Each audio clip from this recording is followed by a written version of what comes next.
Primera parte, antes de la Revolución. La Revolución neogranadina fue una gran revolución en el mismo sentido que lo fueron la Revolución de Estados Unidos o la Revolución Francesa de finales del siglo XVIII. No fue un simple cambio de autoridades. Se trató de un cambio profundo en todos los terrenos de la vida social. Para poder valorar la profundidad de esa transformación, es necesario conocer los rasgos fundamentales del orden anterior, del orden al cual se enfrentó la Revolución neogranadina. La Revolución buscó erradicar un orden que normalmente conocemos como sociedad colonial. Al respecto, se debe advertir que cuando los 3 siglos anteriores a la Revolución son designados como periodo colonial, se incurre en unos errores interpretativos importantes que impiden comprender adecuadamente lo sucedido. Cubrir aquellos tiempos con el concepto de colonia es equivocado, porque se parte del supuesto de que antes de la Revolución los habitantes de la América española se sentían oprimidos por una metrópoli que les resultaba extraña y ante la cual no tenían sino sentimientos hostiles.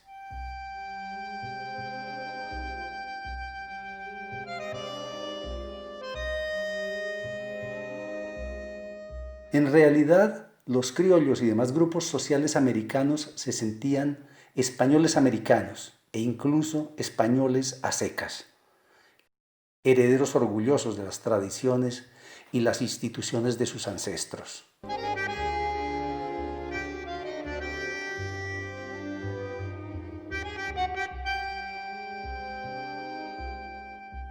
Aquello de colonial es también equivocado, porque de este modo se admite que los americanos creían estar separados, como si fueran una nación o un conjunto de naciones cuya población, en forma generalizada, estuviera indispuesta hacia su metrópoli o se sintiera enemiga de los peninsulares, es decir, de los españoles europeos.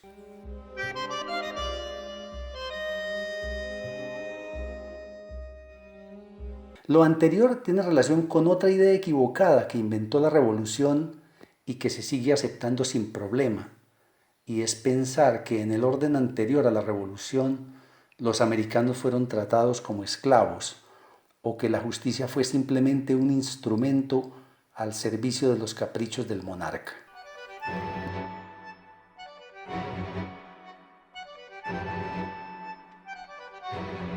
Nada que ver con la realidad.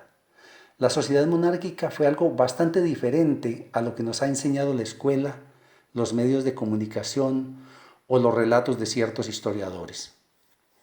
Eso significa que los americanos se independizaron por otras razones que vale la pena tratar de conocer. Volviendo a nuestra premisa, ¿qué fue entonces lo que caracterizó aquel orden monárquico en medio del cual surgieron tanto la revolución como los revolucionarios? Veamos de manera esquemática algunos elementos.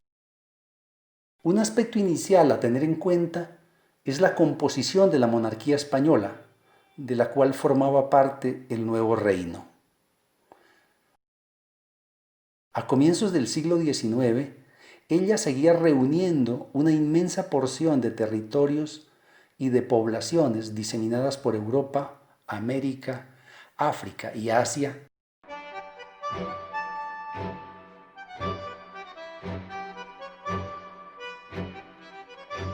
Y aunque no podía ya comparar su poderío con el de Inglaterra o Francia, tampoco era una estructura que inevitablemente fuera a colapsar.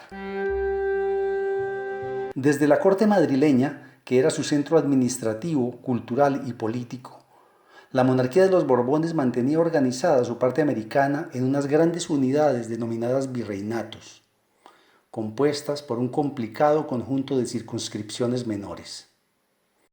El virreinato del Nuevo Reino de Granada, por ejemplo, que apenas había sido constituido en el siglo XVIII, estaba conformado por la jurisdicción de Santa Fe, más la Capitanía General de Venezuela y la Audiencia de Quito, que en muchos aspectos no estaban subordinadas a las autoridades santafereñas. Cada una de las tres unidades que conformaban el virreinato estaba a su vez integrada por una serie de provincias que, en el caso de lo que irá a ser la Nueva Granada, eran 12, cada una de las cuales tenía a su cabeza un gobernador. Las provincias, y sobre todo las ciudades, le daban a sus habitantes un cierto sentido de pertenencia. Sin embargo, ese sentido de pertenencia a la provincia o ciudad en la que se había nacido no contradecía el hecho de que los americanos se sentían al mismo tiempo miembros de la monarquía española, es decir, súbditos del rey de España. Y aunque, por supuesto, algunos podían tenerle antipatía a los nacidos en la península, en realidad las relaciones entre unos y otros eran más bien cordiales, y muchos de quienes eran líderes de la revolución tuvieron como padres a personas nacidas en la península.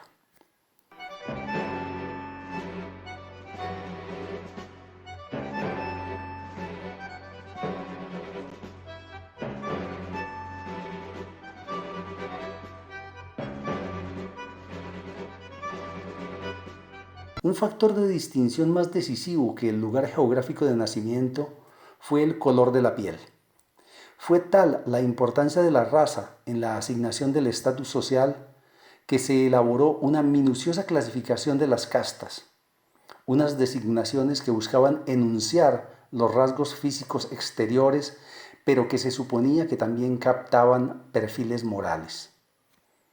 Hoy nos resulta completamente extraño concebir a un no te entiendo, que era la mezcla entre un tente en el aire y una mulata, o imaginar a un tornatrás, que era el cruce de no te entiendo con India. Esas castas de la monarquía española revelan, entre otras cosas, cómo la situación en que se nacía era fundamental en el estatus de las personas. Las personas nacían en una categoría racial que al mismo tiempo era una categoría social. La etiqueta racial, por lo demás, determinaba en gran medida los niveles de libertad de que podían disponer los habitantes de la América española, que eran muy distintos de un grupo social a otro. En el nuevo Reino de Granada, la población libre estaba constituida por blancos, todos los cuales obviamente no eran sujetos adinerados, así como por gran cantidad de mestizos, mulatos e indígenas que legalmente eran libres, aunque pagaban unos impuestos y vivían bajo unas formas de tutela que restringían su libertad. La población de esclavos, por su parte, era bastante minoritaria y en su mayoría estaba circunscrita a ciertas regiones, sobre todo del suroccidente. Además de nacer marcado por el color de la piel, se nacía noble o plebeyo, cristiano o gentil, rasgos que tendían a ser naturalizados y por ello resultaban muy difíciles de cambiar. Ese orden social de la monarquía española estaba regido por el principio de la desigualdad jerárquica, es decir, la sociedad era un cuerpo o una máquina cuyas partes estaban unidas por una cadena de rangos que impulsaban a los de abajo a obedecer, mientras los de arriba los protegían de los males materiales y espirituales. Ese era el ideal. Esas jerarquías aparecían a los ojos de todos como algo natural y positivo, lo cual quería decir que los hombres y mujeres de aquellos tiempos en general no se rebelaban contra su estatus. Creían que ese orden jerárquico era el modo perfecto que el Dios católico había encontrado para organizar el mundo. Y en ese orden instituido por Dios, el rey era la fuerza designada desde lo más alto para dirigir a los demás hombres. El rey era, por lo tanto, en su propio reino un hombre superior a todos los demás. El rey era la figura máxima de aquella sociedad. No se trataba, en absoluto, como tendemos a creerlo en la actualidad, de un poder autoritario y cínico que solo pretendiera la opresión y el servilismo de sus súbditos. El rey encarnaba las máximas virtudes que la sociedad humana podía alcanzar en un mundo que no era sino una pobre caricatura del mundo perfecto en que habitaba el Dios católico.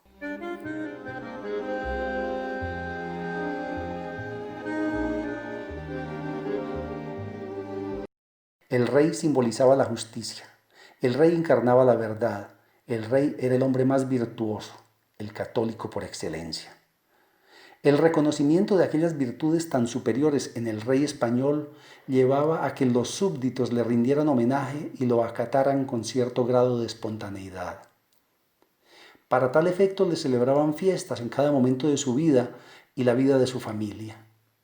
Cuando un heredero nacía, cuando llegaba a la edad de ser príncipe de Asturias, cuando se casaba, cuando asumía como rey, cuando moría, los súbditos se vinculaban a la felicidad o a la tristeza que embargaba el trono.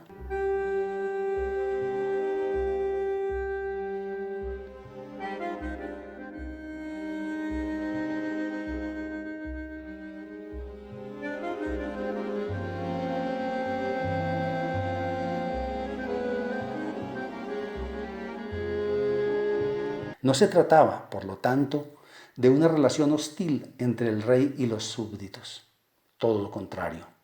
Hasta el momento mismo de la revolución, los americanos estuvieron convencidos de que la monarquía era la mejor forma de gobierno, pues permitía que los hombres realizaran lo mejor de sí mismos, que desarrollaran al máximo las virtudes cívicas y morales propias de una colectividad en la que el monarca y la Iglesia Católica eran la guía de la vida de los individuos y de los cuerpos en que se integraban y se hacían legibles las personas.